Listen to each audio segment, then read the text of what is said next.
Até que nada mais importa, capítulo 7, Descobrindo os Tesouros de Cristo. E aqui nesse capítulo ele vai falar sobre a importância de nós mergulharmos na palavra, a fim de nós encontrarmos o Senhor, a fim dele ser revelado a nós, e nós não ter apenas um conhecimento sobre Deus, mas um conhecimento dele. A verdade é que, seja uma caça ao tesouro ou não, em qualquer outra situação em que mensuramos uma grande recompensa e constatamos que ela vale a pena, nos dispomos a correr atrás do prêmio. Portanto, penso que se entendêssemos que há um tesouro a ser encontrado no relacionamento com Cristo, a maneira de buscá-lo, que é o tema central desse livro, mudaria drasticamente em nossa vida.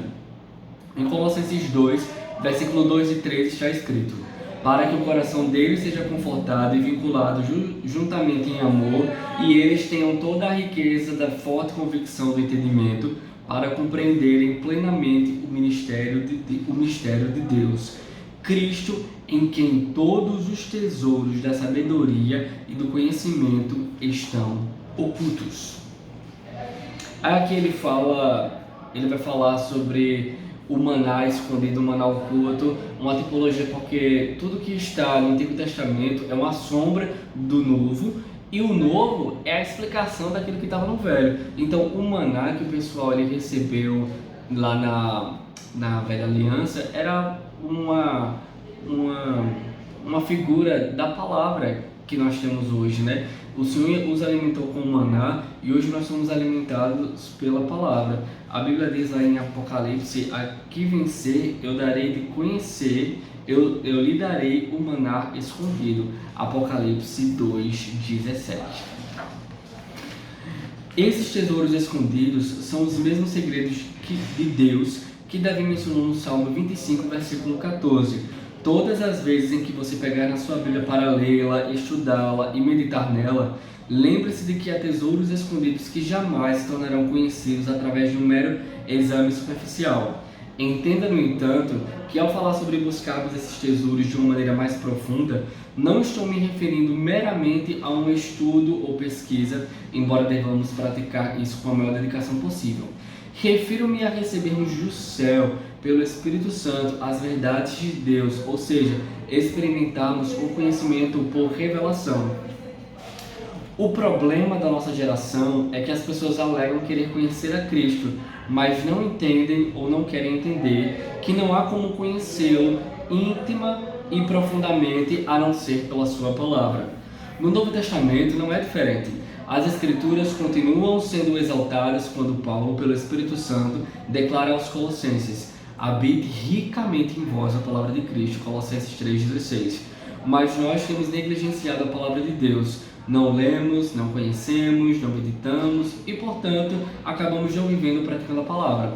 No livro Realidade da Nova Criação, tem aqui no canal, ele vai falar sobre isso, que uma das coisas que faz com que a gente não viva nessa nova realidade de filhos de Deus que nós já temos, é porque nós não conhecemos a palavra, não praticamos e logo não vivemos. Agora vamos refletir juntos.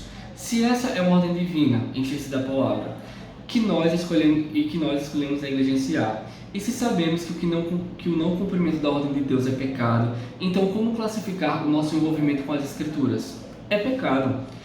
Certa ocasião ouvi alguém dizer que o que a igreja mais precisa em nossos dias não é de avivamento, mas de abibliamento. Queremos ter a comunhão e a paixão que os homens de Deus e envolvidos nas histórias de avivamento do passado tiveram.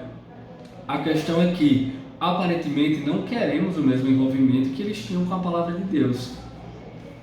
O vigor de nossa vida espiritual está na proporção exata do lugar que a Bíblia ocupa em nossa vida e em nossos pensamentos.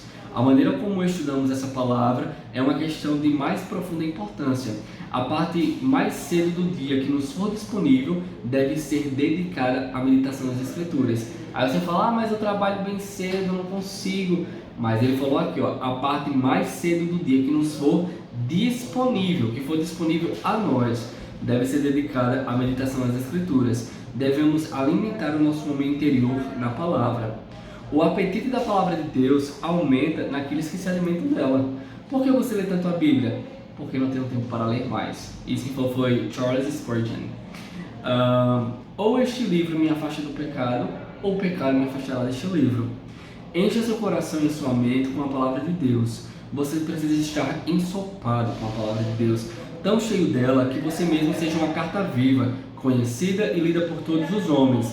Os crentes são fortes apenas quando a palavra de Deus habita neles. Resumindo, se queremos conhecer melhor a Cristo e descobrir os tesouros de sabedoria e da ciência que nele se encontram, precisamos nos envolver com a palavra de Deus num nível muito mais profundo do que o que alcançamos até agora. Que o Senhor nos ajude a despertar e recomeçar nessa área.